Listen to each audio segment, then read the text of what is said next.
So seeing a walking warrant, so that means a non-aviator warrant officer, is kind of rare depending on your MOS and where you are. If you work in military intelligence, for example, as it's been pointed out, you might see a lot of warrant officers. But if you're in the field artillery and you're at like the battery or the battalion level, you may not see one ever. Now, the higher up in echelons you go, the more of a chance you have of seeing them, because that's typically where walking warrant officers work. And I call them walking warrant officers, like me, because we're the ones that don't fly, right? So we have to walk everywhere.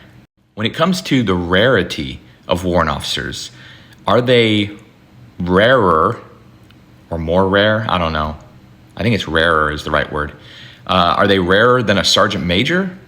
No, actually, there are fewer sergeant majors in the Army than there are warrant officers.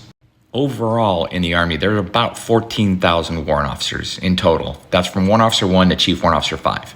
While for sergeants major, there is about 3,500 of them. First sergeants, there's almost 11,000. So even if you combine first sergeants and sergeants major, the warrant officers will still outnumber them by a little bit. But sergeants major and first sergeants are right there in the middle of everything, and you see them all the time. Warrant officers, on the other hand, again, non-pilots, we tend to work in the skiff and in a lot of areas where the majority of the population just can't get to or don't see us.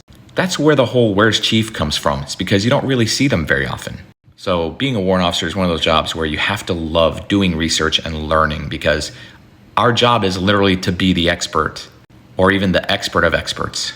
So that means we're always learning, always studying, and that takes up a lot of time too. As for where warrant officers fall within the rank structure in the U.S. military, warrant officers are ranked above the enlisted but below the O-grade officers. At Warrant Officer 1, warrant officers are appointed. At Chief Warrant Officer 2 and above, they are commissioned exactly the same as O-grade officers. A Chief Warrant Officer 3 is considered a field grade officer, the same as a captain. In the Navy and in the Marines, warrant officers are far rarer. Gosh, I hate that word. They're far rarer than they are in the Army. And the Air Force doesn't even have any anymore. I made a video where I talk about what it takes to become an Army warrant officer. So if you want to know the specifics, go ahead and look at that video. I'll just sum it up by saying, to become an aviator warrant officer, you can come in from being a civilian and do what they call the street to seat program. But to become a technical warrant, you need to be at least an NCO, have a couple of good NCOERs, and be known as a reliable, trustworthy expert in your field.